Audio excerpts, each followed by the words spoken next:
Hello guys, কিরকম আছে? আশা করি ভালো আছো। আমি অনেক ভালো আছি। আর আমরা যাচ্ছি বিনোদিনী পার্কে রানাঘাট। আর আমার বডিগার্ড গুলো দেখো কি করছে, একদম রেডি করে দিচ্ছে। ভালোবাসে না ভালোবাসে না।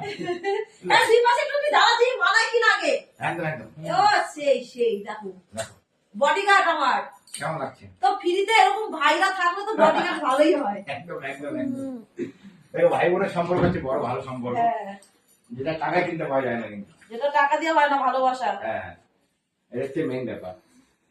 বাহ, তোমরা অনেক অনেক কিছু বলতেই পারো, বলো, কমেন্ট সেকশন খোলা আছে, যা যা ইচ্ছা বলো, আমরা শুনতে চাই। তোমাদের মন্তব্য কি করতে চাও তোমরা, আমরা শুনতে চাই। ঠিক আছে, তাতে বোঝা যাবে মানুষ কেমন, ভালো কি খারাপ। আমরা না, যারা কমেন্ট করছো তাদের কথা বলছি। তোমরা ভাই বোনই থাকবো, তো একদম, যাই বলো না কেন একদম অবশ্যই বলবে। হ্যাঁ, কমেন্টে একদম একদম। খারাপ লাগলেও বলবে, ভালো লাগলেও বলবে। হ্যাঁ, তবে আজকের দিন কিন্তু আমরা বলি গেছে। ঠিক আছে। তো আমার ভাতা নিয়ে এসে দেখো ফুল আমার জন্য, মাথায় দেওয়ার জন্য। ফুলগুলো তেনাই গেছে না। এটি বাইশ পয়সা নিয়েছি ভালো। দেখি।